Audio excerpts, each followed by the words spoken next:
오늘 모신 강사님은 기독연구원 느헤미야에서 강의를 하시고 백향나무 교회 담임 목사를 하시는 배덕만 목사님, 배덕만 교수님이십니다. 오늘의 주제가 한국적 기독교 영성을 다루는 주제고, 솔직히 말씀드리면 최근에 이제 회사에서 이른바 인본주의 논란 그런 것들이 있어서 그런 것들을 교수님께 묻고 또 얘기할 수 있는 그런 시간을 만들겠습니다. 우리 배덕만 교수님 박수로 크게 모시겠습니다. 안녕하세요. 반갑습니다. 소개받은 배덕만입니다. 네, 신앙사경회를 여러 곳에서 해봤습니다만은 이렇게 아늑한 곳에서 그 다방 같은 분위기에서 신앙승리를 한 건 처음인 것 같습니다. 말씀을 한 구절 제가 읽고 이야기를 좀 시작해 보도록 하겠습니다. 오늘 제가 함께 나누고 싶은 말씀은 그 누가복음 4장 16절부터 21절까지인데요. 제가 읽도록 하겠습니다. 저는 이제 그 세번역을 읽는데, 예수께서는 자기가 자라나신 나사렛에 오셔서 늘 하시던 대로 안식일에 회당에 들어가셨다. 그는 성경을 읽으려고 일어나서 예언자 이사야의 두루마리를 건네 받아서 그것을 펴시어 이런 말씀이 있는 데를 찾으셨다. 주님의 영이 내게 내리셨다. 주님께서 내게 기쁨을 부으셔서 가난한 사람에게 기쁜 소식을 전하게 하셨다.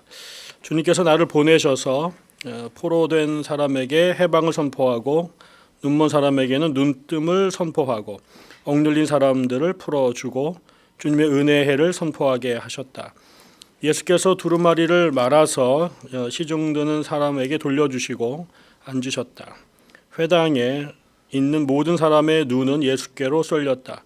예수께서 그들에게 말씀하셨다. 이 성경 말씀이 너희가 듣는 가운데서 오늘 이루어졌다. 아멘. 하나님 말씀입니다. 오늘 우리가 그 한국적 기독교 영성이 무엇인가라는 얘기를 이 CBS와 또 기독교 언론 노조 분들과 함께 나누게 되었는데요. 먼저 이제 주제가 영성이기 때문에 영성이 뭔가라는 얘기를 좀 해야 되지 않을까 싶습니다. 요즘처럼 영성이란 말이 이렇게 유행한 적도 한국 개신교에 사실은 드문 일인데요. 그 얘기는 사실 이렇게 영성이란 말을 사용하게 된 것 자체가 근래의 현상입니다.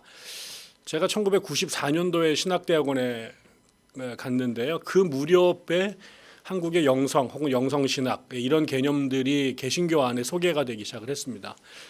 제가 어릴 때는 그런 얘기를 들어본 경험이 겨우 없는 것 같습니다. 아마 영성이란 말 대신 경건이나 신앙이나 성령이나 이런 말들이 아마 대동소이한 의미인 것 같은데, 왜 94년, 95년 그 어간에 영성이란 말이 한국 개신교 안에 들어오게 됐을까?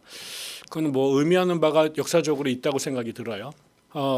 일단은 영성이란 말을 여러 사람들이 이제 쓰고, 최근에는 무슨 군대 영성, 무슨 스포츠 영성, 건설의 영성, 이런 말까지 있어서 의미가 확장되는 것 같습니다만, 종교적인 의미에서 영성은 저는 이렇게 생각을 하는데, 예를 들어서 인간 안에 보통 우리가 영어로 faculty라고 그러는데, 태어나서 이렇게 생득적으로 인간이 살아가는 데 필요한 능력들이 있잖아요. 그래서 이성이라는 게 있어서 인간이 지적으로 사유하고 과학이나 철학을 하는 거죠. 그런 것들이. 더 나아가서 감성이라는 게 있는데, 이거는 사람으로 하여금 문학이나 예술을 하게끔 만드는 우리 안에 어떤 기능이잖아요. 그게 이제 발달된 사람들이 시를 쓰거나 그림을 그리는 건데, 그럼 종교는 어떻게 가능했을까? 그러니까 사람들이 사유하는 사람들, 사상하는 사람들이 있다면, 한편으로는 감성적 감성이 발달해가지고 문학이나 또 예술을 하는 사람들이 있다면, 어떻게 하다 인간이 종교를 갖게 됐을까? 인간으로 하여금 초월과 또 신비, 그 초자연 이런 것들과 반응하면서 소위 말하는 종교 문화를 만들어내게 된 인간 안에 있는 생득적 능력, 그거를 이성 감성과 구별해서 좁은 의미의 영성이라고 말해야 되지 않을까라는 게 첫 번째 제 생각이고요. 그래서 그 종교사 안에서도 일단 종교학자들은 인간을 호모 렐리기오수스라고 규정해요. 그러니까 인간을 종교적 존재라고 보는 거죠.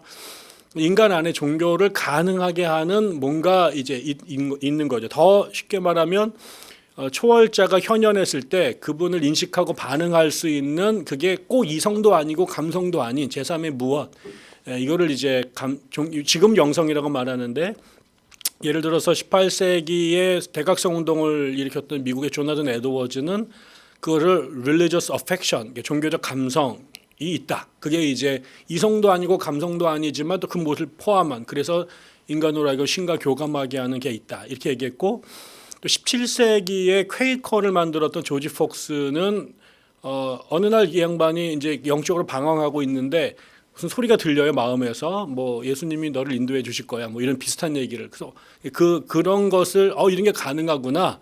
그래서 그 사람들은 그거를 내적인 빛, inner light라고 불렀어요.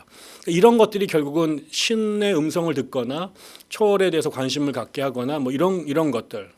또 19세기에 자유주의 신학을 만들었던 그 프리드리히 슐라이마허는 그거를 절대 의존의 감정 뭐 이런 표현을 쓰거든요. 그러니까 이런 것들이 다 표현은 다르지만 뭔가 하나를 지향하고 있는데 인간으로 하여금 그 초월에 반응하면서 종교 문화를 만들어내는 어떤 것이 인간 안에 생득적으로 있다. 저는 이제 그거를 요즘의 표현으로는 spirituality, 영성이라고 부르는 게 맞겠다라는 거죠. 이거는 결국 뭐냐면 모든 종교를 갖고 있든 안 갖고 있든 간에 모든 인간 안에 이성이 있고 감성이 있는 것처럼 영성이라는 게 있어서 형태와 모양은 다르지만 나름대로 종교적 삶을 다 살고 있다라는 게 종교학자들의 일반적인 입장이고요. 근데 그거를 이제 기독교는 기독교적 버전으로 또 불교는 불교적 버전으로 갖고 있는 거죠. 근데 그거를 좀 더 기독교적으로 안으로 들어가면 결국 우리 안에 있는 그런 어떤 영적 감수성이 영적인 어떤 능력이 하나님과 성령과 교감하면서 우리의 삶을 빚어가는데 그 일체를 더 넓은 의미로는 또 영성이라고 얘기를 해요. 더 기독교적 표현을 하면 하나님께 순종하는 삶. 사도 바울이 말했던 것처럼 하나님이 내 안에 내가 주님 안에 있는 이런 것. 그래서 나중에 이거를 이제 그 신비가들은 그 유니오 미스티카 그래서 신비적 합일이다. 하나님과 우리가 이렇게 소통하는 거. 그거를 이제 메타포로 쓰게 되면은 성적인 결합. 하나님은 예수님은 우리의 신랑, 우리는 그분의 신부. 뭐 이런 것들을 요한계시록에서 뭐 나중에 뭐 휴가 되면 하늘에서 혼인 잔치가 벌어지는 이런 표현들 모두가 하나님과 우리의 긴밀한 어떤 관계 이거를 인간적 메타포를 쓰게 되니까 뭐 성이라든가 결혼이라든가 뭐 이런 식으로 표현을 한 건데요. 아무튼 그 하나님의 영향을 받으면서 그분의 소리를 듣거나 뭐 존재를 감지하거나 뭐 아니면 혹은 성경을 통해 그분의 뜻을 듣든가 이러면서 그분의 뜻에 맞추어서 삶을 살려고 하는 일체 행위를 넓은 의미에서 영성이라고 봅니다. 그러니까 결과적으로 뭐 우리 종교 생활, 신앙 생활 일체를 다 영성이라고 말할 수도 있는 거죠. 그러면 이제 문제는 한국에서 이게 어떻게 전개되어 왔냐는 거죠. 그것도 기독교라고 하는 그 그릇 안에서 한국 개신교의 역사를 보통 1884년 혹은 85년으로 이제 시작을 합니다. 84년에 이제 호레스 알렌이라고 하는 평신도 이제 의료 선교사가 우리나라에 이제 갑신정변 직후에 들어왔고 이제 공식적으로 목사로 우리나라에 와서 이제 교회를 세운 사람들이 이제 언더우드 아펜젤러인데 그 사람들은 85년에 왔죠. 그럼 이제 우리나라가 그 기독교가 들어온 건 이제 100년 조금 넘는데 우리가 아는 것처럼 뭐 한국의 역사를 반만년이라고 말하고 적어도 종교 문화가 이렇게 본격적으로 드러난 게 적어도 뭐 BC 4세기 5세기면 이미 유교 불교가 우리나라에 들어왔다는 얘기가 있거든요.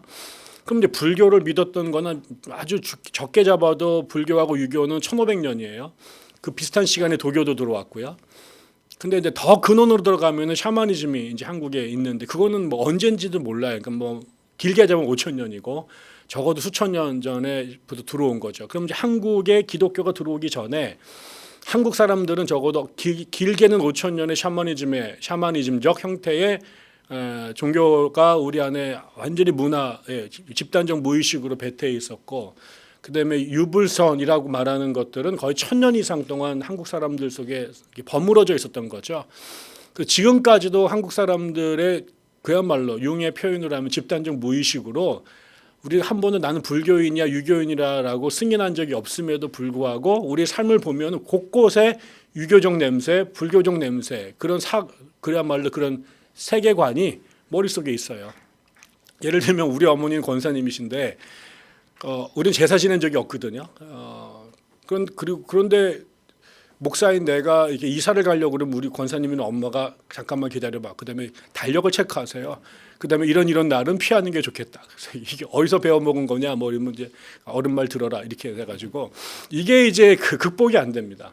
예, 우리 아버지가 돌아가셔가지고 장례를 치르고 첫 번째 추도 예배를 드렸어요. 근데 우리가 저랑 내 동생들은 주일학교부터 같이 다녔거든요. 지금 걔는 교회 안 다니지만.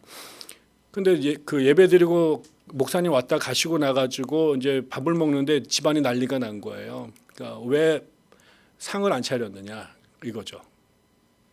우리 아버지 오늘 굶으셨다. 그래서 내가 이건 어디서 배웠냐? 우린 제사를 지낸 적도 없고 교회를 어릴 때부터 다녔는데 왜 아이들이 이런 생각들을 할까? 그러니까 이게 이제 우리가 그 교회를 다녔고 절이나 뭐 그 성균관을 다닌 적은 없지만 우리가 사실 이런 문화를 주변 사방에서 보고 자란 거죠. 텔레비에서, 드라마, 영화에서, 문학에서. 그러니까 자기도 모르는 사이에 우리가 세상을 그렇게 바라보고 있고 심지어는 예수쟁이가 되고 난 다음에도 그런 요소들이 우리 안에 이제 있어요. 근데 저는 그 다 영향이 있지만 그 중에 제일 중요한 게 샤머니즘이라고 생각을 한다면 샤머니즘의 토양 위에 기독교라고 하는 새로운 씨가 접붙여서 새로운 형태의 기독교 문화가 한국에서 만들어집니다. 그래서 이제 그 진 베이컨가요? 캐나다에서 활동하는 종교학자가 있는데 이 사람이 한국 종교를 연구하는데 그 사람이 한국인의 영성이라는 책을 썼어요. 거기에 보면은 우리나라가 보통 뭐 장로교, 감리교 뭐 이런 식으로 기독교를 구분을 하는데 자기는 그건 좀 정직하지 않은 표현 같다. 그러니까 조금 더 정직하게 한국 기독교를 담론 편제를 한다면 샤머니스틱 크리스찬, 무속적 기독교인, 불교적 기독교인, 유교적 기독교인 이렇게 표현하는 게 더 정확한지 모르겠다. 이제 이렇게 표현을 하세요. 그래서 저도 이제 그거는 일정 부분 상당히 이게 맞는 말인 것 같다. 그래서 칼빈주의나 알미니안주의 이런 것보다 저는 무속이나 그러니까 칼빈이나 웨슬레 영향보다 저는 불교와 유교와 도교의 영향력이 훨씬 더 크다. 무속의 영향력은 더 말할 것도 없고요.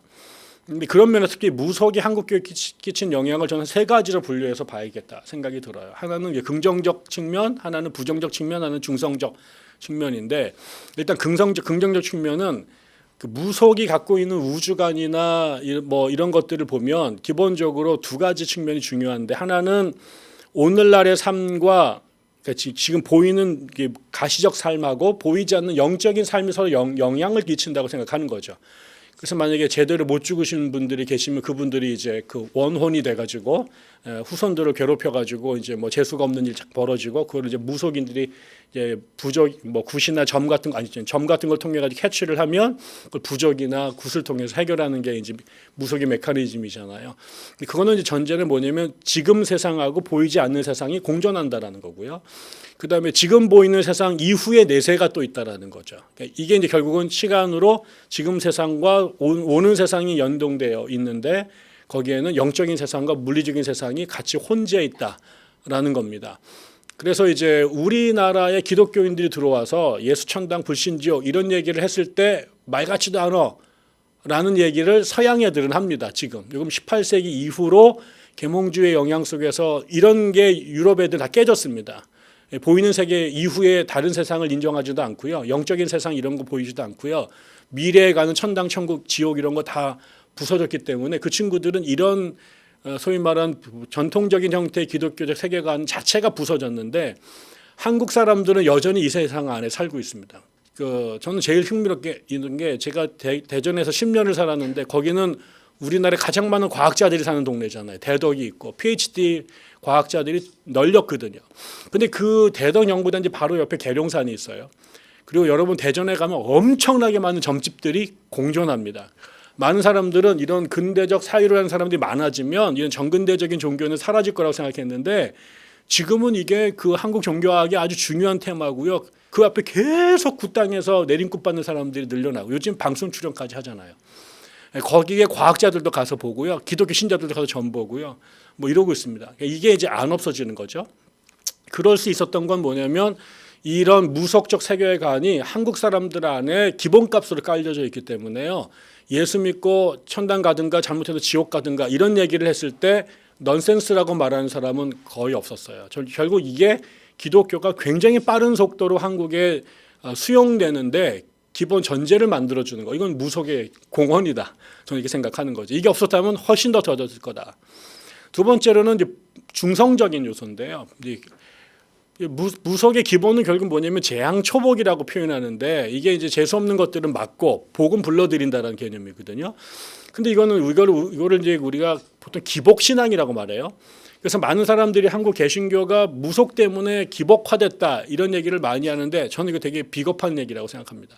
왜 그러냐면 세계 종교 가운데 기복이 아닌 종교는 없어요. 종교의 출발은 기복이에요. 이 사람들 같은 이게 종교의 기본이거든요. 모든 사람이 한계의 상황에 부닥치면 내 스스로가 이걸 해결할 수 없으니까 초월자의 도움을 청했던 게 종교의 출발점이란 말이에요. 그러니까 결국은 재앙초복이에요. 모든 거는.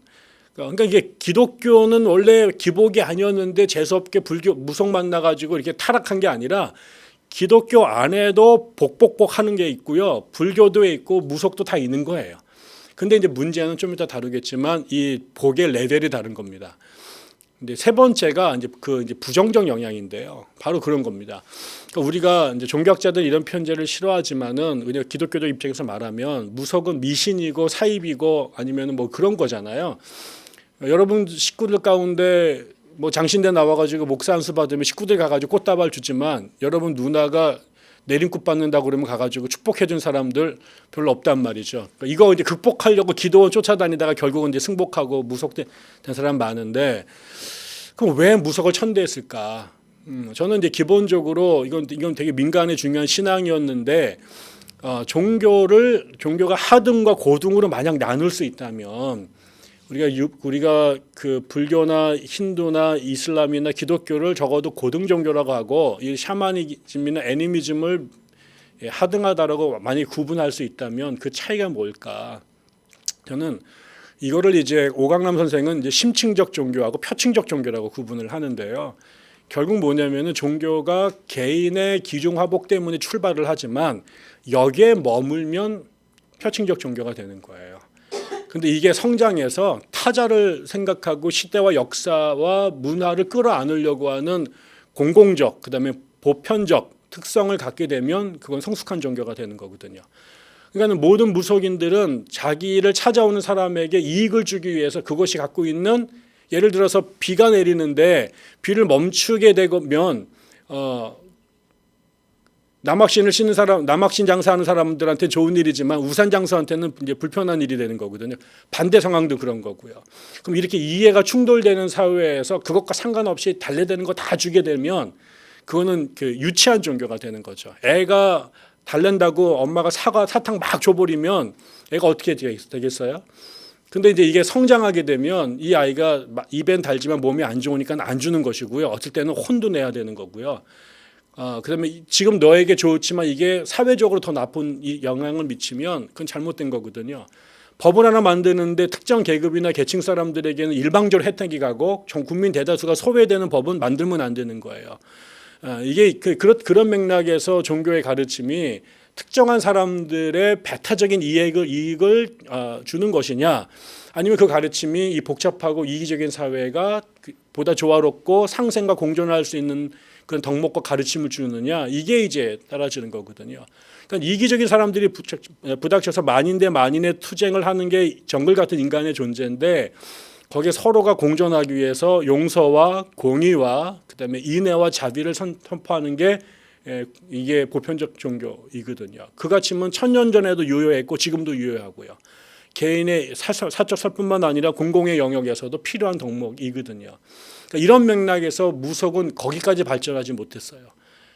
그래서 천공이 그 특정 사람 뒤에 있으면 안 된다고 말하는 게 그런 종교의 사유를 하는 사람들은 특정 개인이나 분파에게는 유용할지 모르지만 보편적인 가치가 되지 못해요.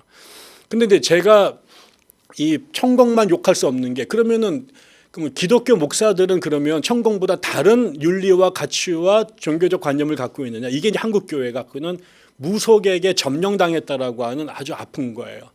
그러니까는 그 샤머니즘적 토양 위에 보편 종교로서 기독교가 왔어요. 그게 1884년부터 적어도 1920년까지 한국 사회를 전근대에서 근대를 끌고 나가고 유불선 종교와의 경쟁에서 개신교가 살아남았던 거예요. 사람들이 적어도 이게 시대를 넘어선 보편적 가치와 와 이제 진리가 있다고 믿었던 거죠. 근데 지나고 나니까 이 기독교에 의해서 한국 사회의 무속이 극복된 게 아니라 무속의 개신교가 먹혀버렸어요. 그게 가장 단적인 게 뭐냐면 보편적 가르침을 가리키는 종교가 결국 개인의 사적 욕망을 정당화시켜주고 충족시켜주는 종교적 메커니즘으로 이게 내려간 겁니다. 그러니까 겉은 간판은 개신교이고 장로교, 감리교 간판을 걷지만 안으로 들어가면 무당이 하는 짓을 한국교회 목사가 하고 있다. 그러면 한국에 있는 지금 내노라하고 욕을 먹고 있는 대형교회 목사들하고 천공하고 뭐가 다르냐? 제 눈에는 별로 안 달라요. 복장만 다르지. 이게 이제 무속이 한국교회에 끼친 부정적 영향이다. 그래서 보편적 공적 가치를 추구해야 될 기독교가 사적 욕망을 충족시켜주는 종교로 내려가게 된 것. 저는 이거는 개신교가 무속과의 경쟁과 싸움에서 삿바 싸움에서 졌다라고 보는 거죠. 이게 이제 한국 교회가 극복해야 될 제일 중요한 과제 중에 하나인 겁니다. 이런 상황에서 1884년 5년에 소위 말하는 복음주의권 목사들이 선교사로 우리나라에 들어옵니다. 이 복음주의권 목사들이 들어와서 한국 기독교의 토대를 형성을 하는 거죠. 그게 이제 평양 부흥 운동이나 이런 걸 통해서 한국 사회에 내재화가 됐고, 그것이 이제 목사와 특히 부흥 강사들을 통해서 이게 중요해졌는데, 그때 저는 적어도 한국 교회에 4가지의 아이템이 들어왔다고 생각이 들어요. 하나는 뭐냐면 성경이에요. 근데 성경이 하나님 말씀이다라고 생각하는 것, 그래서 성경이 우리 성경 중심적 기독교를 만든 거죠. 그래서 우리나라는 다른 나라와 달리 여러분도 아시겠습니다만 선교사가 들어오기 전에 이미 만주와 일본에서 성경이 번역이 되죠. 이 성경을 한국어로 끊임없이 재번역을 해내면서 세계 선교지에서 아마 가장 빠른 속도로 상당히 완성도 높은 바이블을 자기의 버전으로 갖게 된 나라이고요.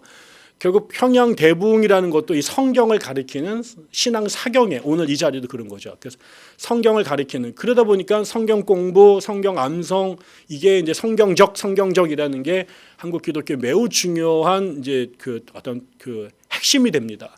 근데 이제 그때 들어왔던 이것이 뭐랑 연결되냐면 그 당시에 미국에서는 아직 성서 비평학이라고 하는 이게 대중화되지 못해서 저는 이걸 근본주의적이라고 말을 하는데, 성경을 축자 영감을 믿고 그다음에 성경을 문자적으로 해석해야 되는, 그래서 이게 마치 유교 경전에다 토를 못 다는 것처럼 주자학자들이 성경 자체에 대해서 그거를 그냥 진리로 규정하고 이걸 배타적으로 존중하면서 따라가는, 그 위에 삶을 구성하는 형태의 성경 중심적 기독교를 만들어요.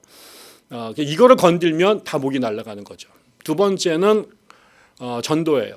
이 복음을 전해야 되는, 이게 선교사들에 의해서 세워진 거기 때문에 그 당시에 또 세계 선교 운동의 연장선에 있었기 때문에 한국 기독교는 처음부터 전도에 올인합니다. 그게 이제 평양 대부흥 운동이 7년에 벌어지고 9년에 100만인 구령 운동이 벌어지거든요. 이게 전국으로 복음을 전하는 거니까 전도, 이 선교 이런 게 한국교회에 매우 중요해지게 되고요. 그 열매가 지금 한국이 이렇게 자랑하는, 숫자로는 미국하고 비교할 때가 안 되지만은 넘버 2로 선교사를 많이 보내는 이런 일이 가능한 거는 전도에 목숨을 건 한국교회. 세 번째는 뭐냐면 성령입니다. 성령. 그래서 이 19세기에 이 선교 운동, 그다음에 이런 것이 전부 다 그 당시 캐직 사경회 혹은 뭐 성결 운동이라고 하는 이게 성령 운동, 범성령 운동이었고, 거기에 이제 열매가 오순절 운동인데, 한국교회 어떤 선교사들도 1903년 7년을 거치면서 부흥 운동이 매우 중요해졌고, 거기에 특별히 예수를 강조하던 전통에서 성령을 사모하고 강조하는 전통이 발전하게 됩니다. 그래서 이게 은사주의 운동으로 발전하게 되는데, 특별히 다른 나라보다 결국 다시 말하면 체험적 기독교가 매우 중요해지는 거예요. 영적 체험이라고 하는 게. 이게 이제 평양 대부흥이 이제 중요한 터닝 포인트가 되는 것이고요. 그 다음에 네 번째가 종말입니다. 예수의 재림을 강하게 기다리는 게 한국 교회의 특징이 돼요. 왜 그러냐면 그 당시 우리나라에 선교사를 보낸 그 선교 운동 자체가 19세기에서 20세기로 넘어가는 요 터닝 포인트에서 출발된 건데, 모든 100년, 1000년 기간마다 주의 재림에 대한 임박한 종말론이 번성하게 됩니다.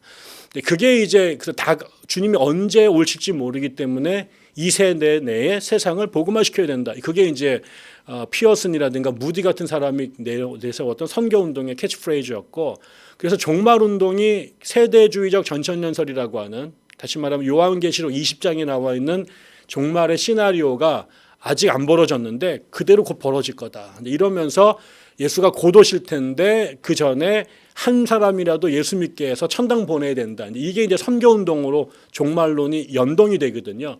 우리나라에 온 사람들도 그래서 그 초창기부터 길선주 목사가 한국의 부흥운동 1세대고 기독교를 토착화시키는데 핵심적 역할을 했는데, 이 사람의 부흥회가 요한계시록 강해였습니다.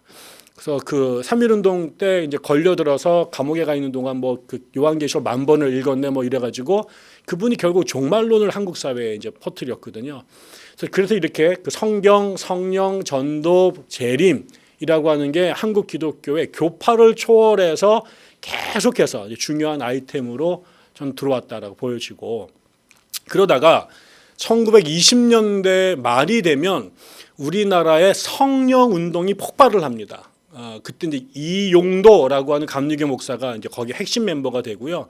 그 시기에 마침 또 그 1906년에 LA 아주사에서 오순절 운동이 폭발을 해가지고 방언이 매우 이제 성령 세례 받은 증거로 방언이 강조가 되는데, 우리나라의 메리 럼지라고 하는 선교사가 그 어간에 평신도 사람으로 아주사에서 경험을 했는데, 선교사로 아시아에 올려가다 계속 딜레이가 되다가 28년에 우리나라에 와요. 그래서 서빙고에다가 조선 오순절 교회를 세워요. 그래서 성령을 받는 것뿐만 아니라 그 받은 증거가 방언이다라는 게 이제 연결됐고, 그 당시에 이용동 목사가 이제 그 길선주 김익두 이용도로 내려오는데, 이분이 특별히 이 사람의 집회에서 엄청나게 파토스가 터져 나오면서 뭐 울고 그다음에 기도 엄청나게 하다가 결국 입신하고 뭐 방언하고 이런 현상들이 이용도 집회에서 나타납니다. 그리고 이제 그 어간에 이제 성결교회도 이제 교세가 늘어나기 시작하면서 1930년을 넘어가면서 한국 교회가 처음에 성령을 받으면 사실은 평양 때는 자기 죄를 깨닫고 회개하고 돌아오는 그 선한 사람이 되는, 예수 믿고 술 담배 끊고 축첩을 멸하면서 삶이 반듯해지는 게 성령 받은 증거였다면, 1930년대를 넘어가면서 이렇게 그 성령의 은사라고 하는 측면이 강조되기 시작을 하게 되죠. 그래서 이제 우리나라의 그 복음주의의 그 터 위에 조금 더 레디컬하게 은사주의적 영성이 한국교회에 나옵니다. 이게 나중에는 기도원 운동으로, 그다음에 부흥 강사 운동으로 이제 연결이 되면서 나중에 1950년대에 조용기 목사가 출연을 하게 되죠. 이 사람의 폭발적인 영향력에 의해서 여의도 순복음교회가 세워지고, 전국에 또 그 비슷한 시기에 나운몽 장로가 세운 이 그 김천에 있는 그 나운몽 장로의 기도원, 이런 게 우리나라 기도원 운동의 이제 그 제자들 전국 산천에다가 나운몽식의 이 기도원을 세우거든요. 그러면서 거기에 이제 성령의 은사가 매우 중요해지는데, 이게 이제 그야말로 심령 대부흥이라고 하는 맥목으로 뭐 그다음에 은사를 강조하는, 이게 이제 한국 교회의 또 하나의 그야말로 영적 트렌드가 되죠, 지금까지. 그리고 난 다음에 해방이 돼요. 해방이 되면 무슨 문제가 터지면 이제 전쟁을 겪고, 우리나라는 사실 1931년부터 전쟁 체제에 들어가거든요. 이 만주를 점령을 하고 만주 사변이 벌어지면서 일본 군대가 이제 만주를 쳐들어갔고, 그 전쟁을 위해서 병참 기지화로 조선을 사용하게 됐고, 37년에 중일 전쟁이 터지고, 41년에 이제 이 태평양 전쟁이 터지면서 한반도가 31년부터 45년까지 사실 전쟁터가 됩니다. 물론 그 전에 러일 전쟁, 평일 전쟁 때도 전쟁터가 됐습니다만, 이런 와중에 나라가 이제 쑥대밭이 되는 거죠. 그리고 나서 50년부터 53년까지 한국 전쟁이 터지면서 이제 이게 초토화가 되니까 우리나라가 경제적으로 어마어마한 수탈을 당하게 됐죠. 가뜩이나 못 사는 나라인데 뭐 극단적 상황까지 갑니다. 이렇게 되면서 61년에 박정희가 구테타를 일으켜 정권을 잡고 나서 이제 경제 개발을 시작을 하게 되고 그러면서 온통 나라가 이제 이 가난을 넘어서야 된다라는 게 이제 그 민족적 슬로건이 되잖아요. 정부는 그거를 강조했고 그때 이거랑 딱 맞는 아이템을 한국 교회에 소개한 사람이 조영규 목사입니다. 그러니까 조영규 목사는 성령 운동을 했지만 그 시기에 미국 교회하고 매우 이제 영어를 잘하셔가지고 미국의 가장 트렌디한 경향이 이제 우리나라에도 들어오고 미국에서 유행했는데 그게 뭐였냐면 번영신학이라는 거예요. 적극적 사고방식, 긍정의 힘. 노먼 빈센트 필이라고 한 사람이 그런 일들을 했고 또 뭐 케네스 해긴이나 이런 사람들 그다음에 오랄 로버츠 이런 사람들이 미국에서 성령운동뿐만 아니라 예수 믿고 그러니까 우리가 적극적으로 사유하고 긍정적인 삶을 살면 거기 하나님의 영이 덧붙여지면 우리 삶이 여기서 더 개선될 수 있다라고 이제 얘기를 했는데 이게 이제 조영규 목사님이 자신의 버전으로 수용을 한 거죠. 거기에 또 이제 얼마 돌아가신 이제 그 김선도 장로 그 감독 이런 분들이 우리나라의 이제 적극적 사고 방식, 긍정의 힘 이런 거를 소개를 했고 이제 이게 이제 그 양반에게 수용이 되면서 원래 그 여의도 순복음교회가 속한 게 하나님의 성회라는 교단인데 거기는 사중복음을 믿어요. 그게 중생, 성령 세례, 신유, 재림 이 네 개를 믿는데 조윤기 목사가 여기다가 마지막 5번째를 하나 추가해서 오중복음이라는 걸 만들어. 이건 조윤기 목사의 작품이에요. 그게 축복입니다. 근데 거기에 우리가 아는 것처럼 요한 1서의 말씀처럼 영혼이 잘 되고 범사가 잘 되고 강건하기를 원한다. 이거를 갖고 와서 삼박자 축복이라고 얘기를 했죠. 그래서 결과적으로는 예수를 믿고 성령을 받으면 육체적 질병이 해결될 뿐만 아니라 우리의 범사가 우리의 먹고 사는 문제가 다 잘 된다라는 얘기를 하게 된 거죠. 그래서 핵심이 뭐냐? 성령 받아야 된다. 결과적으로는 미국이 왜 이렇게 잘 살게 됐냐? 예수 믿어가지고 저렇게 된 거다. 이런 거랑 연결이 되고 박정희가 잘 살아보세요 하면서 새마을 운동을 할 때 그거를 기독교 버전으로 말한 게 조윤기 목사의 삼박자 구원, 삼박자 축복, 오중복음, 삼박자 구원 뭐 이런 거였어요. 근데 그 조윤기 목사님의 그 순복음 교회가 이 호남에서 집단으로 이주해 온 서울의 그 룸펜들이 처음에 만들어진 교회였거든요. 그러니까 그분들은 사실은 물질적으로 너무 어려웠고 조윤기 목사의 그 4차원의 영성세계나 그다음에 최자신 목사의 나는 할렐루야 아줌마 이거 진짜 무협지보다 재밌습니다.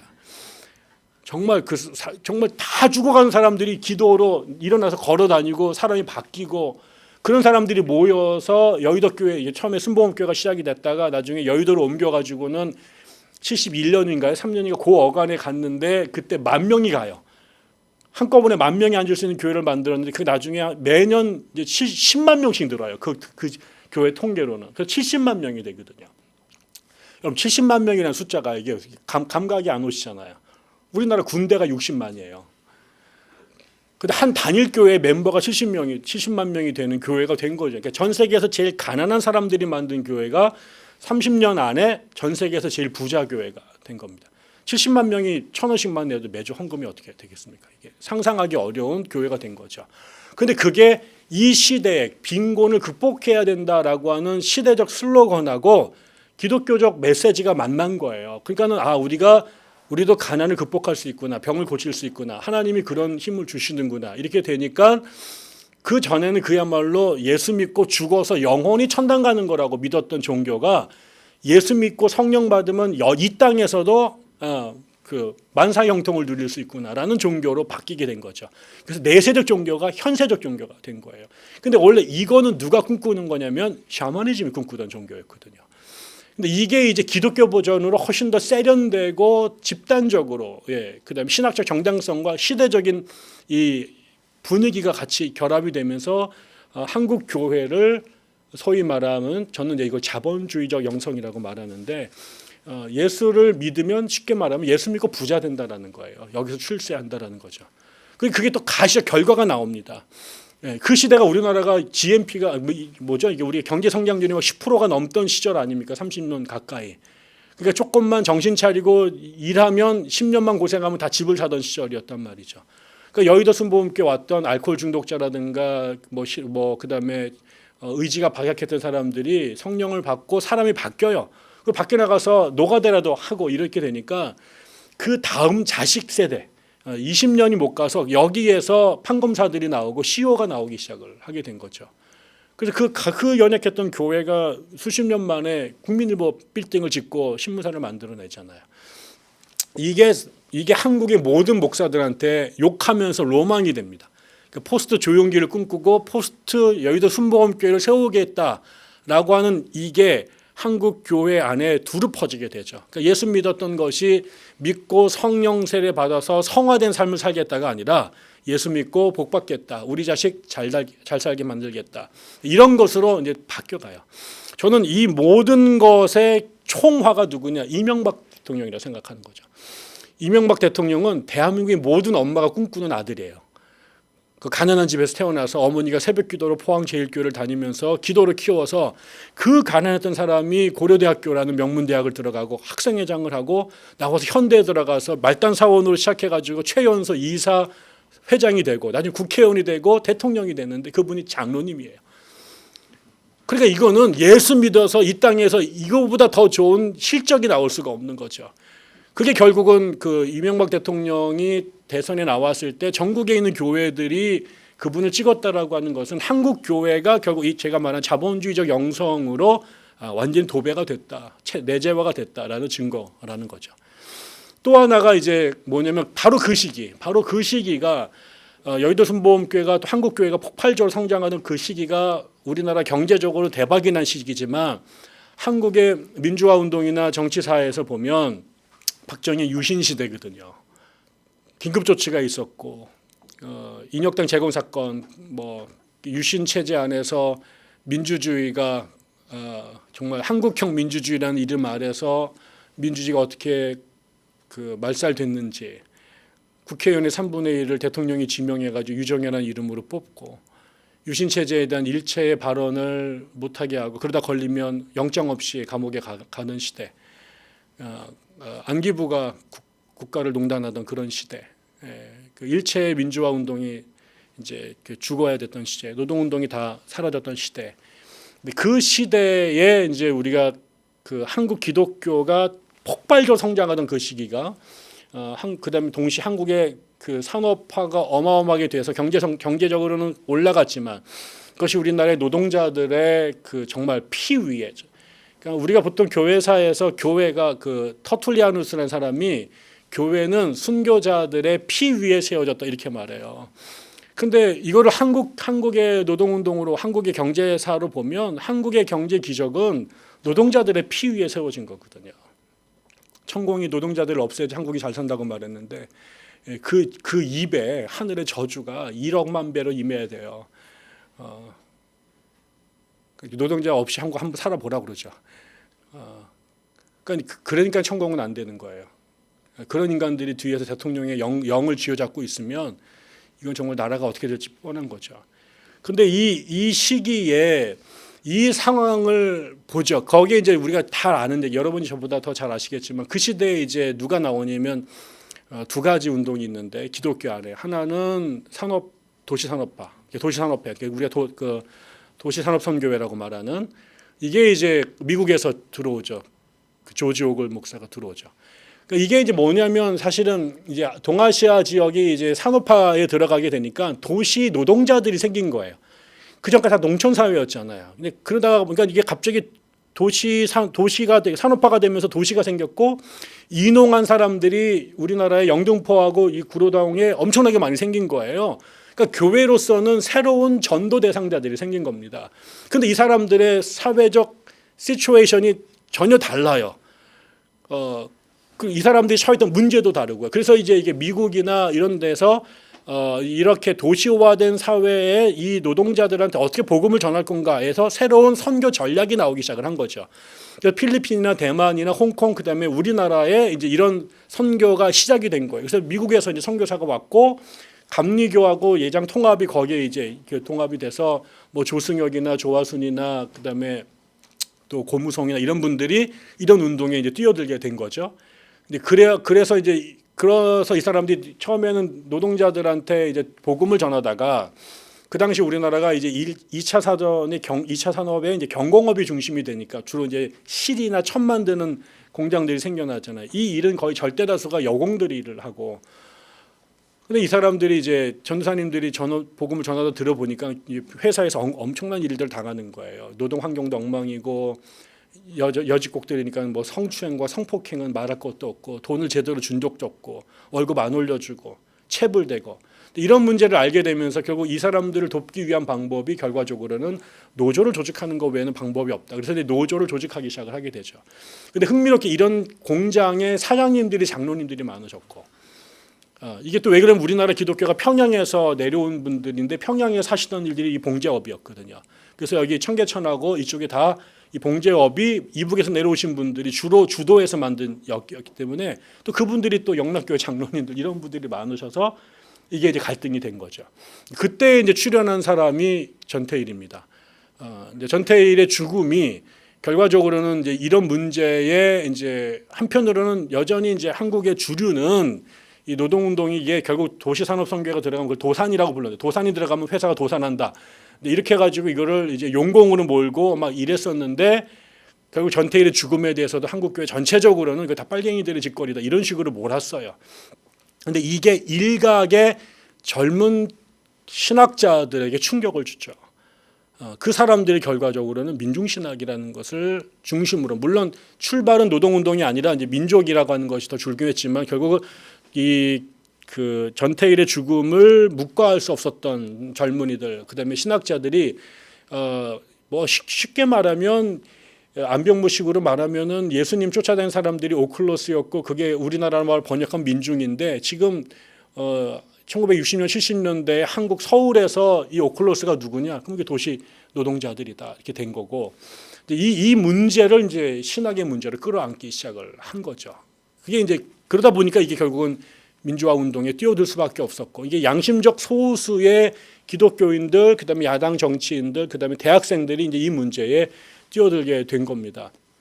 이게 고난을 많이 당했죠. 그러나 처음으로 한국의 신학과 교회가 이 시대의 사회적 약자들을 신학의 대상으로 삼고 그걸 이제 사역과 신학의 중심 주제로 품게 된 것은 저는 민중신학의 출현 그다음에 그 노동운동 하던 기독교인들의 이제 영성이라고 볼 수 있죠. 이게 이제 우리나라에 남아 있습니다. 한 번도 주류가 된 적은 없지만 이거에서 사회적 약자에 대한 관심, 그것을 만들어내는 사회 구조에 대한 문제, 그게 오늘날에는 이제 이주 노동자들이라든가 성적 소수자들이라든가 이런 사람들, 여성이라든가 이런 문제로 이제 한국 교회 지평이 넓혀져 가게 되는 전 첫걸음이 70년대 민주화 운동과 더불어 생겨난 민중신학의 영성이라고 보는 거고요. 그러다가 이제 90년대가 오면 한국 교회가 또 하나의 트렌드가 바뀌는데 이게 뭐냐면 한국 기독교가 성장이 멈춥니다. 90년대 들어와서 성장이 더 이상 빠르게 올라가지 않고 그 다음에 억압되어 감추어져 있었던 은폐되어 있었던 한국 교회 내적 모순들이 폭발하기 시작해요. 그게 이제 교회 세습으로 나타나고 목사들의 성추행, 그 다음에 배임 횡령 이런 걸로 막 터져 나오면서 이제 뉴스거리가 되기 시작을 하게 된 거죠. 그래서 이게 밖에서도 부끄러운 일인데 목사들이 중심이 돼서 교회 안에서 막 터져 나오기 시작하게 되고 그런 문제로 교회가 분열과 갈등을 이제 막 연쇄적으로 일어나기 시작하게 됩니다.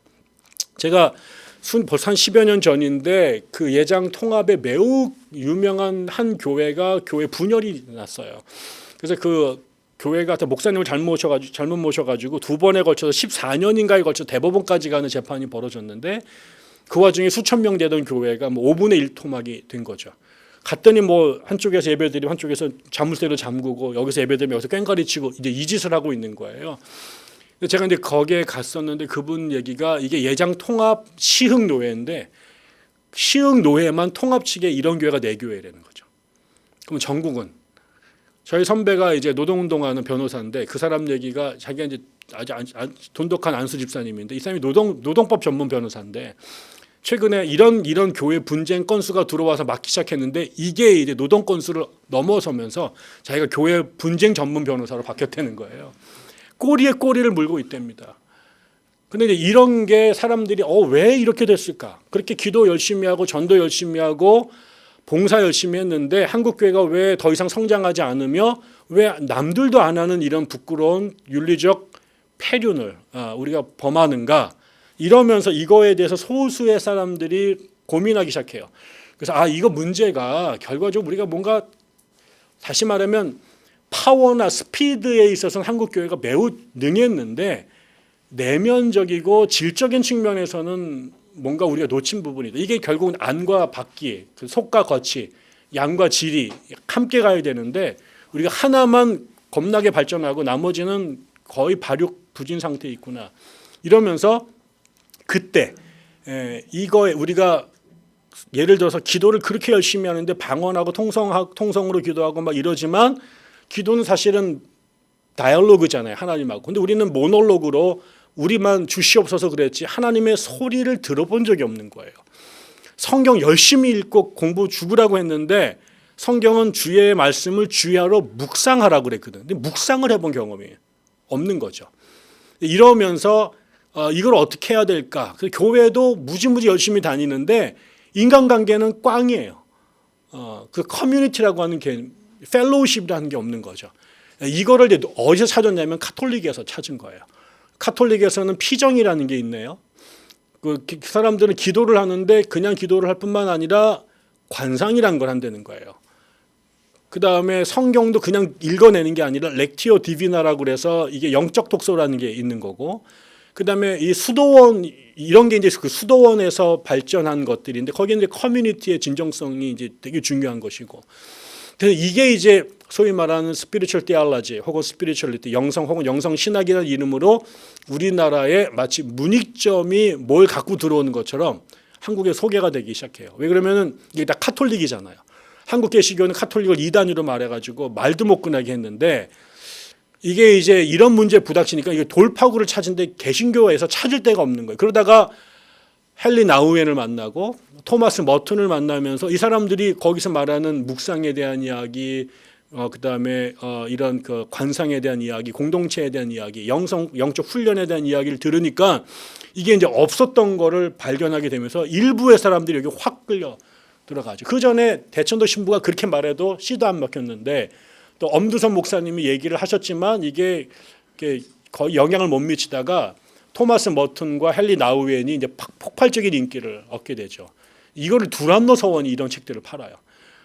그러면서 나중에 개신교적 버전으로 유진 피터슨과 리처드 포스터의 글들이 인기를 얻기 시작을 하게 되면서 레노바레 운동이 생겨나기 시작을 하게 되죠. 그래서 우리나라에서 드디어 개신교인들이 관상을 하는 개신교인들이 생겨나게 되고 영적 독서를 하는 사람들이 생겨나기 시작하게 되고 공동체와 성만찬에 대한 이해가 새로워지기 시작을 하게 된 겁니다. 그래서 이제 듣자 하나님의 소리를, 그 다음에 씹자 말씀을, 그 다음에 더불어 살자.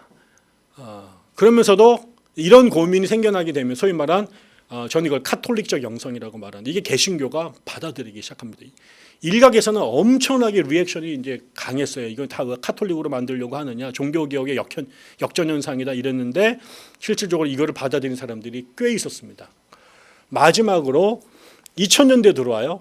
2000년대 들어와서 이제 무슨 일이 벌어지냐면 드디어 이명박 씨가 대통령이 된 거예요. 이제 뭐냐면 그 이명박 씨가 대통령이 됐다라는 게 저는 아까도 한국 교회사의 여러모로 매우 중요한 이정표인데요.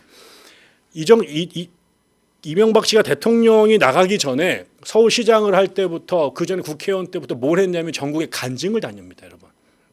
이분이 그래서 김지방 기자가 이거를 간증 정치라고 불렀는데 이분이 전국을 다니면서 이제 자기의 살아온 삶을 신앙으로 풀어내기 시작한 거죠. 사실 사전 선거 운동을 한 건데 이러면서 이걸 한 10년 이상 하게 되면요, 똑같은 주제로 엄청나게 잘하게 되죠.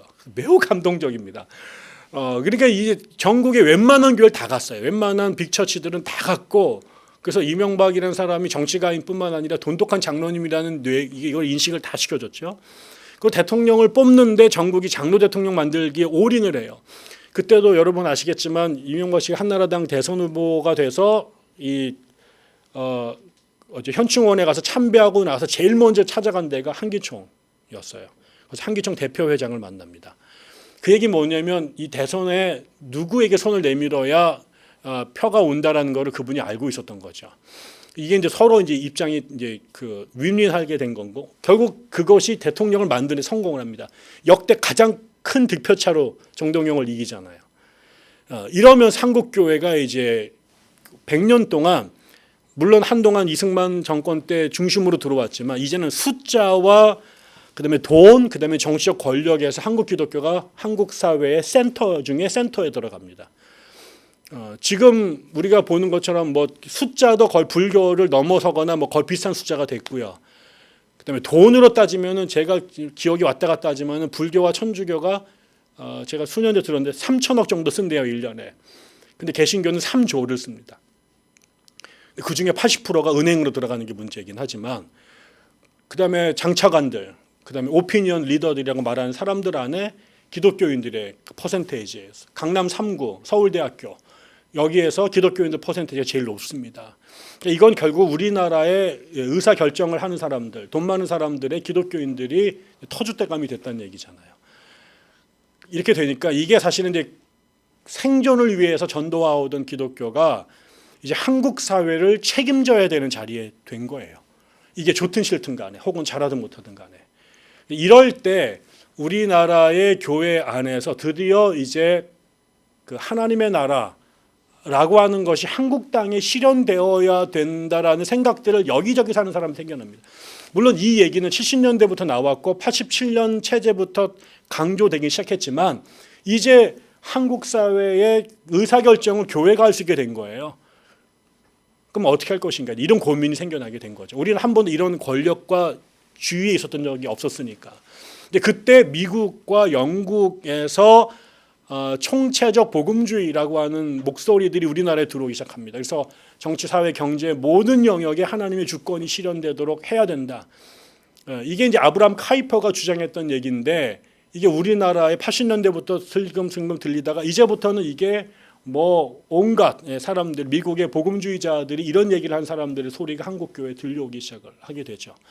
그래서 한국의 보수주의자들 안에서도 한편은 우익적 입장, 하나는 진보적 입장에서든 간에 킹덤 오브 갓이라고 하는 이거를 서로가 다 써요. 옛날에 그 나라는 적이었거든요. 근데 이 땅을 하나님의 나라로 만들어야 된다. 한국을 성시화해야 된다. 한국을 복음화해야 된다라는 목소리가 그 어느 때보다 실현 가능한 목소리로 이제 들려오기 시작을 하게 된 거죠.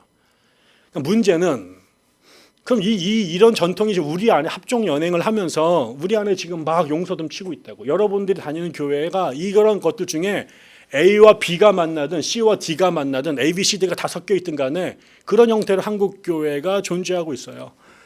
그럼 이제 문제가 뭐냐 이제. 근데 이제 문제는 한국 교회가 정점을 찍은 2000년대에 들어와서 젊은이들이 이 땅의 젊은이들이 MZ 세대 애들이 한국 사회를 뭐라고 평가를 하냐면 한국을 헬 조선이라고 말해. 조선 불반도. 그러니까 기독교인이 제가 어릴 때 우리 목사님이 저한테 뭐라고 가르쳤냐면 학생운동하는 사람들을 비판을 하면서 세상은 그렇게 바뀌는 게 아니라 한 영혼이 복음을 받아들여서 회심을 하고 그 숫자가 늘어나면 이 세상은 하나님의 나라로 자연히 바뀌는 거야. 뭐 깃발 들고 뭐 그다음에 죽창 들고 나가 세상을 바꾼다고 그렇지 않아. 이렇게 말씀하셨거든요.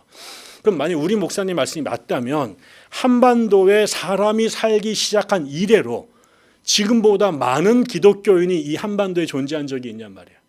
그리고 그 이래로 지금처럼 정책을 결정하는 자리에 나라를 디자인하는 자리에 버튼을 누를 수 있는 자리에 지금보다 많은 기독교인들이 접근한 적이 있냔 말이에요.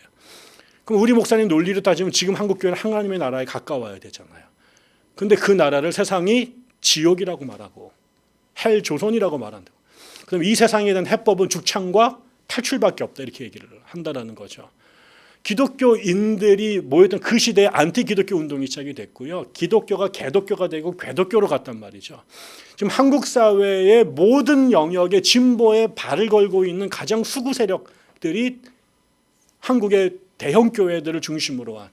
그다음에 지금 우리를 제일 힘들게 만드는 분이 저기 사랑제일교회 전시성을 가진 목사이잖아요.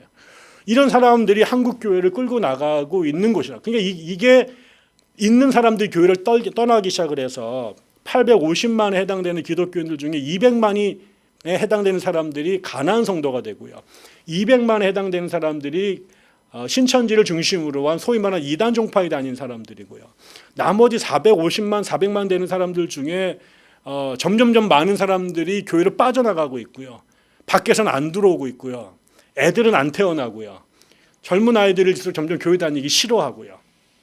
그러면 이게 모래시계랑 똑같은 겁니다. 이거는 그냥 인구학적으로 이 상태가 그대로 진행이 되면 한국 교회는 70대, 60대 되신 분들만 교회에 남게 되고 30대 밑으로는 교회를 안 다니는 사람들이 되는 거죠. 그러면 사람들이 종교 시장에서 선택을 안 하면 이거는 그냥 재고 처리되다가 그냥 그 폐기 처분될 수밖에 없는 거라고요. 그런데 뭐 때문에 그러느냐? 그러면 왜 100년 전에는 유불선을 믿던 사람들이 거길 버리고 개신교로 왔고 지금은 왜 잘 믿던 애들이 다 빠져나가서 이단으로 가거나 교회 바깥을 떠나서 스타벅스를 떠돌면서 예배를 드리거나 아니면 영상으로 예배를 드리거나 아니면은 배교하거나 개종할 생각들을 하고 있나? 근데 거기에 가 보면 결과적 답은 한 가지예요. 기독교가 기독교답지 않다라는 거죠. 우리가 알았던 기독교하고 성경에서 말하는 기독교랑 지금 존재하는 기독교는 예수와는 상관이 없는 종교가 됐다. 샤머니즘과 자본주의가 결합된 신종교지. 기독교의 탈을 쓴 적어도 오늘 우리가 말한 예수가 당신의 사역을 시작하면서 읽었던 이사야서 61장은 성령이 임하시면 가난한 자에게 나가서 복음을 전하고 감옥에 갇힌 자들을, 억눌린 자들을, 넘어진 자들을 해방케 하고 자유케 하는 그게 복음이었고 그게 예수가 꿈꾸던 이사야의 영성이 예수에게로 와서 그게 초대교회를 세우는 목적이었다는 거죠. 그리고 그게 복음이 들어간 나라가 그런 역사가 나타나서 이교도들이 기독교를 개종했고 그게 사회와 문명을 바꾸는 순기능을 한 측면이 있었단 말이에요. 우리나라도 그랬다고요. 근데 지금은 복음이 영이 내리지도 않을 뿐더러 영이 내렸다고 말하는 사람들이 사람들을 감옥에 있는 자들 끌어내는 게 아니라 멀쩡한 사람들을 감옥에다 쳐넣는 세상을 만들어버리고 눌린 자들, 억압받는 자들을 자유와 해방케 하지 않는 종교가 됐다라는 거예요. 그래서 결국 어떻게 될 거냐? 그러면 이게 저는 이제 CBS가 이 땅에 존재해야 될 극동방송과 다른 이유여야 되고 CTS와 달라야 되는 거 아니냐?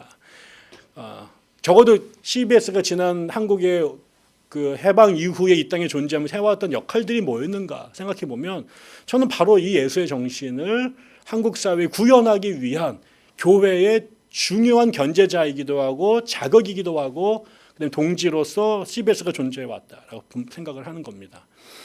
하비 콕스라는 사람이 1994년인가 그때 책을 한 권 써요. 여러분이 아시지만 그 사람이 65년인가에 그 세큘러 시티라는 책을 써요. 그래서 기독교 시대가 끝났다고 얘기를 했습니다. 세속화가 이렇게 진행되면 20세기로 기독교 역사는 징치고 막을 내릴 거다. 근데 이 사람이 90년대에서 오순절 운동을 발견을 해요. 이게 이제 서유럽은 망하는데 다른 곳에서 기독교가 번성을 하는 거예요. 근데 보니까 다 이게 방언하고 막 신유하고 입신하고 막 귀신 쫓고 이런 종교이더라는 거죠.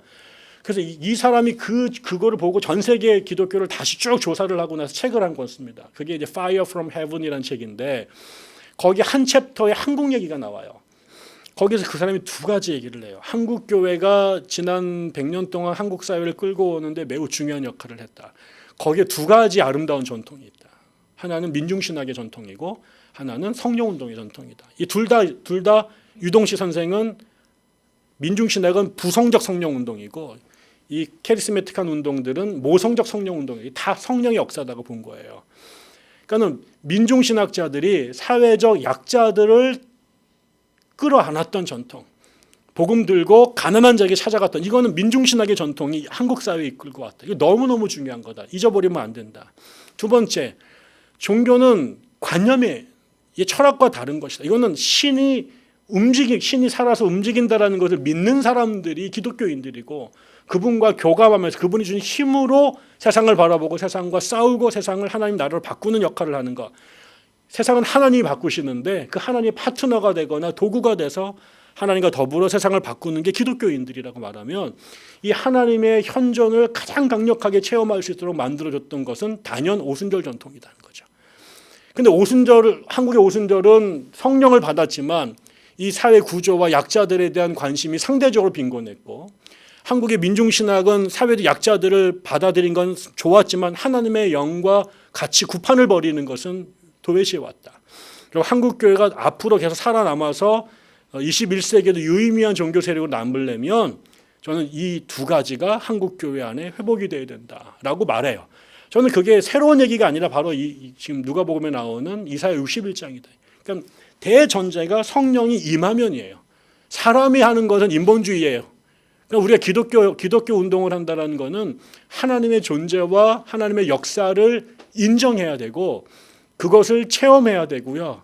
그 힘으로 사회적 약자들을 살리는 일에 가야 된다는 거죠.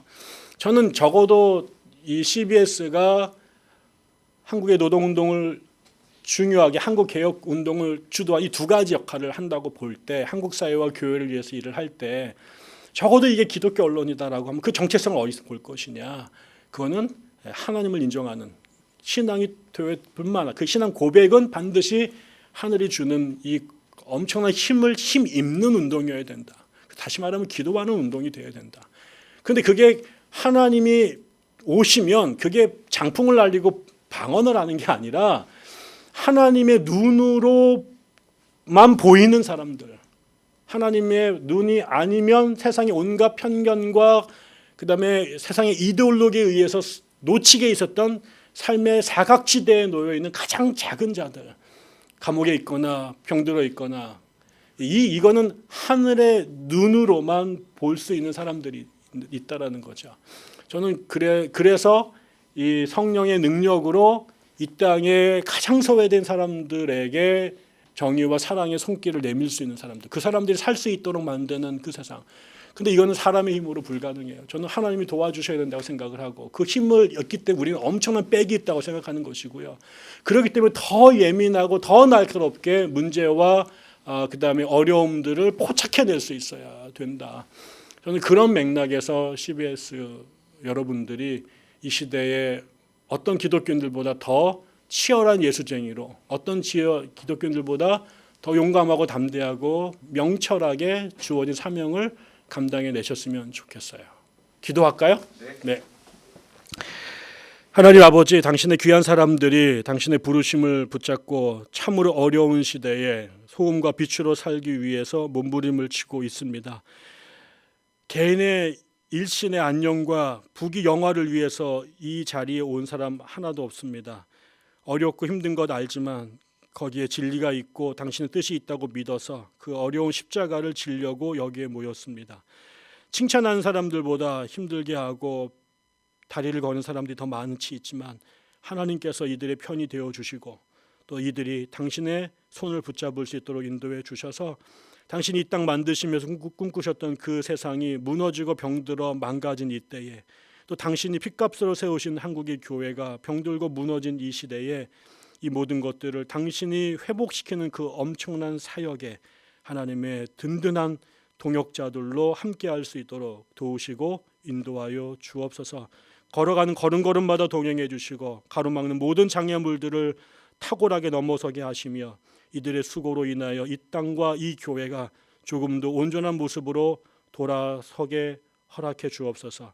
이 일을 앞장서서 일하는 특별히 그 지도부의 사람들 한 사람 한 사람 지켜주셔서 신실하게 하시고 담대하게 하시고 무엇보다 지혜롭게 하여 주옵소서. 감사드리며 예수님의 이름으로 기도드립니다.